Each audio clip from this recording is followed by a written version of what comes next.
Hello students. तो consideration के discussion को आगे बढ़ाते हैं और अब ज़रा ये बात करते हैं कि what are the legal rules relating to consideration. Consideration को लेकर कुछ बहुत इंपॉर्टेंट रूल्स हैं जिनके बारे में हम लोग आज बात करने वाले हैं।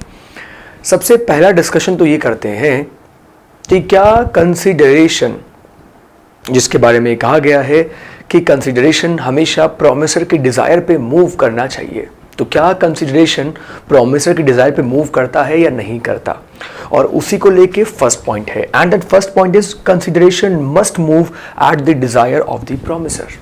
इस लाइन का मीनिंग क्या होता है, और बहुत सारे स्टूडेंट्स को ये कन्फ्यूजन भी होता है, तो मैं आज आपका ये कन्फ्यूजन पूरी तरीके से क्लियर कर देता हूँ।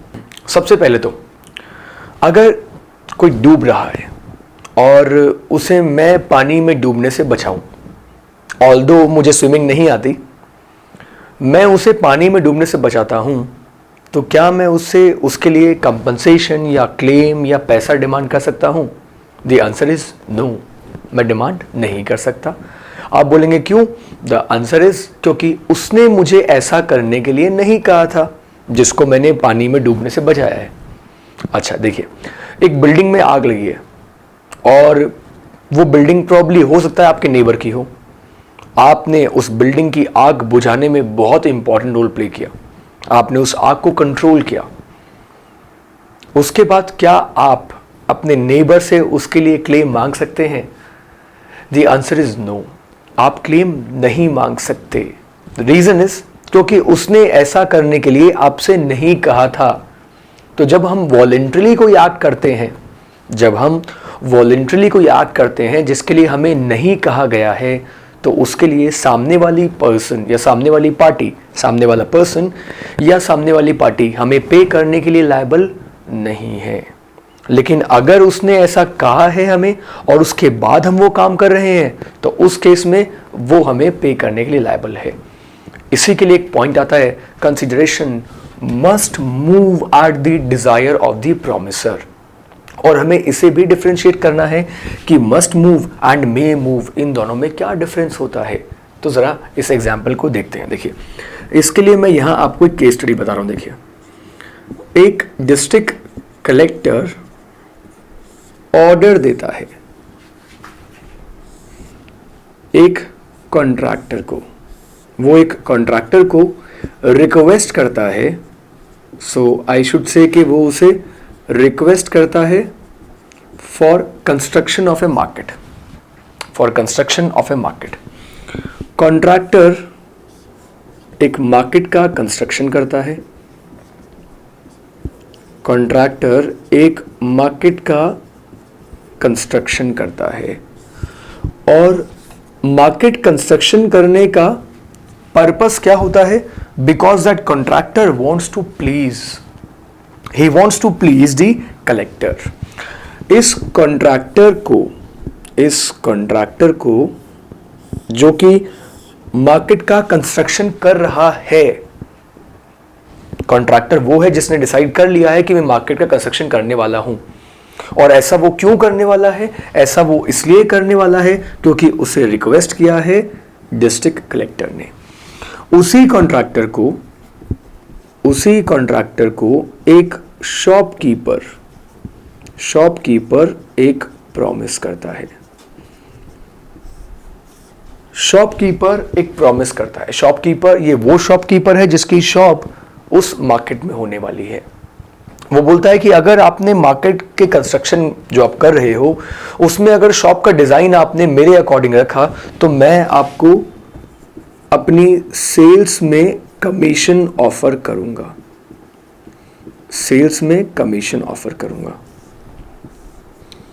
तो जिस मार्केट का कंस्ट्रक्शन हो रहा है उस मार्केट में शॉपकीपर जिसे प्रपोज्ड उसे शॉप मिलने वाली है, और वो ये बोल रहा है कॉन्ट्रैक्टर को कि अगर आपने उस शॉप का शेप, डिजाइन मेरे कहे अकॉर्डिंग रखा तो मैं आपको एक कमीशन ऑफर करूंगा। वो एक कमीशन ऑफर करने का प्रॉमिस कर देता है। तो सर यहाँ जो ये जो शॉपकीपर है, ये शॉपकीपर बन गया प्रॉमिसर, ये बन गया प्रॉमिसर, और जो कॉन्ट्रैक्टर है, कॉन्ट्रैक्टर बन गया प्रॉमिसी। कॉन्ट्रैक्टर बन गया promisee. Clear? After the construction of the shop market का कंस्ट्रक्शन होने के बाद जब कॉन्ट्रैक्टर ने शॉपकीपर से पैसा क्लेम किया और वो पैसा क्लेम करने के लिए कॉन्ट्रैक्टर ने शॉपकीपर के ऊपर केस भी फाइल कर दिया। अब बताइए, क्या कॉन्ट्रैक्टर को शॉपकीपर से क्लेम मिलेगा? कोर्ट ने कहा नहीं मिलेगा। अब आप पूछेंगे कि क्यों नहीं मिलेगा, तो इसका आंसर ये है क्योंकि कोर्ट ने कहा कॉन्ट्रैक्टर ने जिस मार्केट का कंस्ट्रक्शन किया था ना, वो कंस्ट्रक्शन शॉपकीपर के कहने पे नहीं किया था, वो तो उसने कलेक्टर की डिजायर पे किया था।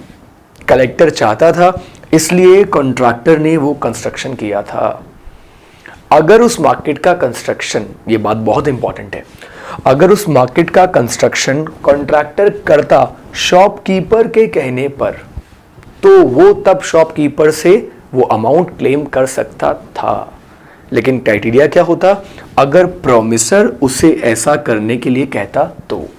मार्केट कंस्ट्रक्शन करने के लिए, क्योंकि प्रोमिसर ने प्रोमिसी को कुछ नहीं कहा था और इस मार्केट का जो कंस्ट्रक्शन हुआ वो प्रोमिसर की डिजायर पे नहीं हुआ था, इसलिए कॉन्ट्रैक्टर शॉपकीपर से कुछ भी क्लेम नहीं कर सकता। और इसीलिए कहा गया है that consideration must move at the desire of the promisor.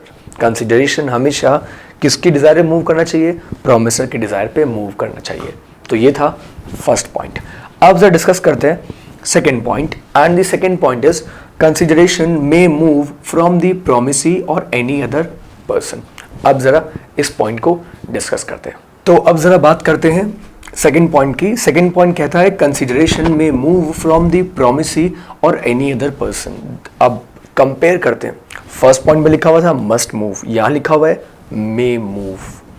और डिफरेंस कहां आ रहा है? डिफरेंस यहां आ रहा है, यहां लिखा हुआ था प्रोमिसर और यहां लिखा हुआ है क्या? Promisee. So let's differentiate it. अब देखिए, इसके लिए एग्जाम्पल यूज करते हैं। एक ओल्ड लेडी अपनी प्रॉपर्टी गिफ्ट करती है अपनी डॉटर को, गिफ्ट करती है अपनी डॉटर को, और वो अपनी डॉटर से ये रिक्वेस्ट करती है कि उसकी डॉटर उस ओल्ड लेडी की सिस्टर को, यानी कि अपनी आंटी को एन्युटी पे करेगी। एन्युटी मीन्स मंथली एक्सपेंसेस और वी कैन से मेंटेनेंस पे करेगी। तो ओल्ड लेडी ने अपनी प्रॉपर्टी गिफ्ट कर दी है अपनी डॉटर को। ओल्ड लेडी ने अपनी प्रॉपर्टी गिफ्ट कर दी है अपनी डॉटर को और साथ ही साथ उसे रिक्वेस्ट किया है कि उसकी डॉटर एन्युटी पे करे उस ओल्ड लेडी की सिस्टर को। Daughter same day return form में इस चीज के लिए एग्री हो जाती है। So here she becomes promisor. अब वो बन गई प्रोमिसर, और जिसके फेवर में वो एग्री होती है वो बन जाती है प्रोमिसी। यानी कि जिसे एन्युटी मिलनी है वो कौन है? डॉटर की आंटी, यानी कि ओल्ड लेडी की सिस्टर। लेकिन बाद में डॉटर एन्युटी देने से मना कर देती है, and later on she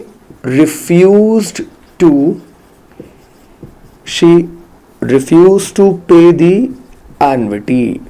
Yes. So later on she refused to pay the annuity. Annuity पे करने से मना कर दिया। जब उसने एन्युटी पे करने से मना कर दिया तो उसकी आंटी ने डॉटर के ऊपर केस फाइल कर दिया, यानी कि प्रोमिसी ने प्रोमिसर के ऊपर केस फाइल कर दिया। यहाँ ये है प्रोमिसर और ये है प्रोमिसी। जब प्रोमिसी ने प्रोमिसर के ऊपर केस फाइल किया तो प्रोमिसर का आर्ग्यूमेंट ये था कि प्रोमिसी से प्रोमिसर को कोई भी कंसिडरेशन नहीं मिला है और वो उस कॉन्ट्रैक्ट की पार्टी नहीं है. She is a third party to the contract. She is a stranger to a contract. So she can not claim that amount. क्योंकि इस आंटी ने यानी कि ओल्ड लेडी की सिस्टर ने डॉटर को कुछ भी नहीं दिया, प्रोमिसी ने प्रोमिसर को कुछ भी नहीं दिया है.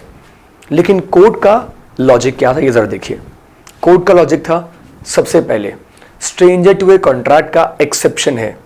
अगर थर्ड पार्टी बेनिफिशियरी हो तो वो केस फाइल कर सकता है. सो ये कौन थी? ये थी यहाँ बेनिफिशियरी. ये थी यहाँ बेनिफिशियरी. तो अगर किसी कॉन्ट्रैक्ट में थर्ड पार्टी बेनिफिशियरी हो तो वो केस फाइल कर सकता है. और दूसरी बात, जरूरी नहीं है कि प्रोमिसी हमेशा कंसिडरेशन दे. प्रोमिसी खुद भी दे सकता है या कंसिडरेशन प्रोमिसी के बिहाफ पे कोई और भी दे सकता है. तो एन्युटी के बदले में प्रोमिसी कुछ नहीं दे रही, लेकिन प्रोमिसी की सिस्टर ओल्ड लेडी अपनी प्रॉपर्टी अपनी डॉटर को दे रही है. सो प्रोमिसर को जो कंसिडरेशन मिल रहा है वो प्रोमिसी से नहीं मिल रहा, वो किसी और से मिल रहा है. इसीलिए कहा गया है दैट कंसिडरेशन में मूव फ्रॉम द प्रोमिसी और any other person. So she is the any other person. ये एनी अदर पर्सन का एग्जाम्पल आ गया. ये एनी अदर पर्सन का एग्जाम्पल आ गया. सो कंसिडरेशन में मूव फ्रॉम प्रोमिसी और एनी अदर पर्सन. और कोर्ट ने क्या कहा? कोर्ट ने कहा कि she is liable to pay the annuity. She is liable to pay the annuity, right. So इसलिए हम बोलते हैं कंसिडरेशन में मूव फ्रॉम द प्रोमिसी और एनी अदर पर्सन. अब बात करते हैं थर्ड पॉइंट के बारे में. The next point is consideration में भी पास्ट, प्रेजेंट और फ्यूचर. कंसिडरेशन जो है ना, ये पास्ट भी हो सकता है, ये प्रेजेंट भी हो सकता है and this could be future also. देखिए इसे मैं यहाँ इस तरीके से एक्सप्लेन करता हूँ. 3 कैटेगरीज में कंसिडरेशन को डिवाइड कर देते हैं. Past consideration,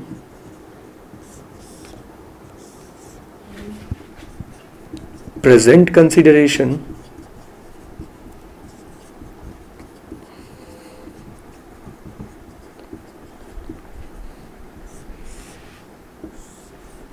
past consideration, present consideration and future consideration.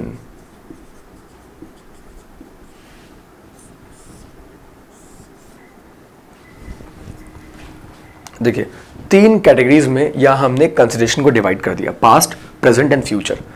सबसे पहले ये समझते हैं कि पास्ट कंसिडरेशन का मीनिंग क्या होता है. देखिए एक टीचर ने स्टूडेंट को क्लासेस दी हैं. टीचर ने स्टूडेंट को क्लासेस दी हैं पूरे महीने, यानी कि देखिए जनवरी में उसने स्टूडेंट को क्लासेस दी हैं.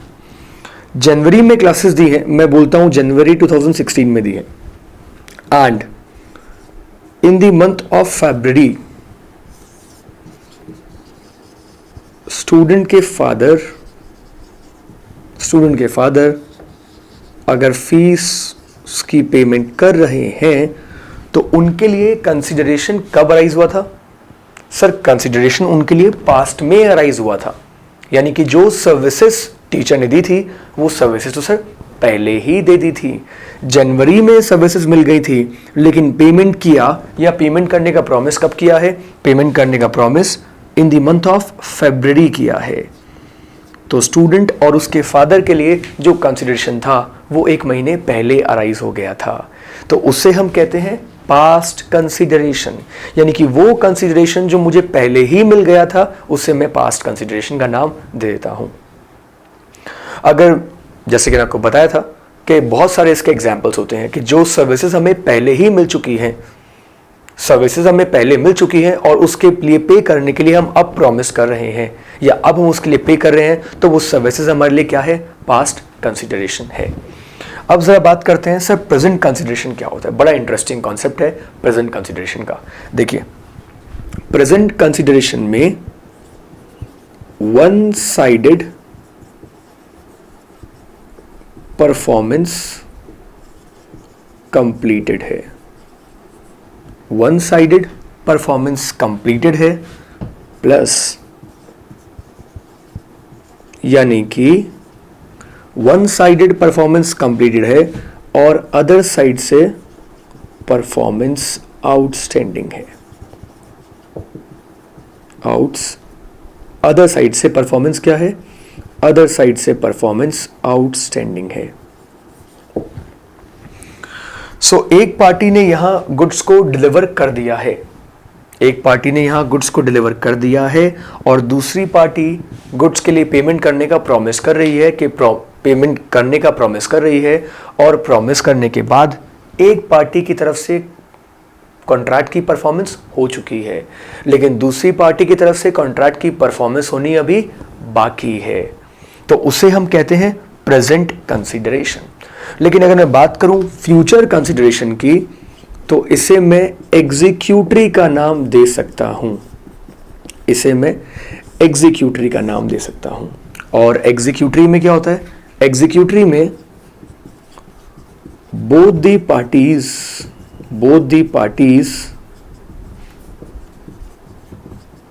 have exchanged promises, बस promises एक्सचेंज किए हैं, यानी कि परफॉर्मेंस दोनों साइड से आउटस्टैंडिंग है, उस कॉन्ट्रैक्ट की परफॉर्मेंस आउटस्टैंडिंग है फ्रॉम बोथ साइड्स, उस कॉन्ट्रैक्ट की परफॉर्मेंस आउटस्टैंडिंग है बोथ साइड से, दोनों पार्टीज को उस कॉन्ट्रैक्ट का परफॉर्मेंस अभी करना है और कॉन्ट्रैक्ट को परफॉर्म करने के लिए दोनों पार्टीज ने अभी प्रॉमिस कर लिया है, लेकिन परफॉर्मेंस कब होगी, परफॉर्मेंस फ्यूचर डेट पे होगी, इसलिए हम उसे एग्जीक्यूटरी कंसीडरेशन का नाम भी दे देते हैं, तो उसे हम बोलते हैं एग्जीक्यूटरी कंसीडरेशन। और तो इसे एक नाम और क्या दिया गया, इसे नाम दिया गया फ्यूचर कंसीडरेशन का। So that is how we can divide consideration in three parts: past consideration, present consideration and future consideration. अब जरा ये बात करते हैं कि consideration must be something of value, इसका क्या मीनिंग होता है। Consideration must be something of value, बस जो consideration हो ना उसकी बस कुछ value हो, value कितनी भी हो it does not matter। इसका क्या मीनिंग है, इसका ये मीनिंग है, एक एग्जाम्पल देते हैं। अगर आप अपने एक 2 करोड़ का फ्लैट मुझे 20 लाख रुपीस में सेल कर रहे हैं, तो क्या यह पॉसिबल है? 2 करोड़ की फ्लैट की मार्केट वैल्यू है, लेकिन अगर आप मुझे 20 लाख में भी वो फ्लैट अगर सेल कर रहे हैं, that contract is absolutely valid. आप बोलेंगे सर एडिक्वेट कंसिडरेशन तो नहीं है, एडिक्वेट मतलब सफिशिएंट कंसिडरेशन नहीं है, 2 करोड़ का फ्लैट 20 लाख में सेल कर दिया, is that valid? Yes it is valid. Indian contract act में ये कहीं नहीं लिखा हुआ कि कंसिडरेशन कितना हो, बस ये लिखा हुआ है कि कंसिडरेशन हो। तो अगर कोई 1 लाख रुपए की बाइक को 10,000 में भी बेच रहा है, that is absolutely valid provided that बस उसकी फ्री कंसेंट हो। लेकिन साथ ही साथ एक बात बहुत इंपॉर्टेंट है, कंसिडरेशन हमेशा क्लियर होना चाहिए, क्लियरिटी होनी चाहिए। इसका क्या मीनिंग है? अगर आप एक जॉब पे जाएं और आपको एम्प्लॉयर ये ऑफर करे कि मैं आपको बहुत हैंडसम सैलरी ऑफर करूंगा, तो हैंडसम सैलरी के यहां 2 मतलब निकलते हैं। आपकी नजर में हैंडसम सैलरी 1 लाख रुपए हो सकती है और उसकी नजर में हैंडसम सैलरी 10,000 हो सकती है, 20,000 हो सकती है। तो यहां क्लियर नहीं है कि कंसिडरेशन जो है वो एग्जैक्टली कितना होगा। तो कंसिडरेशन हमेशा फिक्स्ड होना चाहिए, मेजरेबल होना चाहिए। अगर कोई इंसान ये बोलता है कि मैं मरे हुए इंसान को जिंदा कर दूंगा अगर आप मुझे इतना पैसा ऑफर करो, तो सर इज दैट पॉसिबल?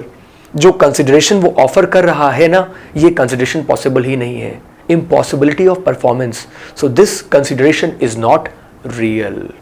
अगर कोई पैसे देकर मर्डर करने की बात कर रहा है तो यहां जो कंसिडरेशन है वो कंसिडरेशन पूरी तरीके से इलीगल है and that is not a valid consideration.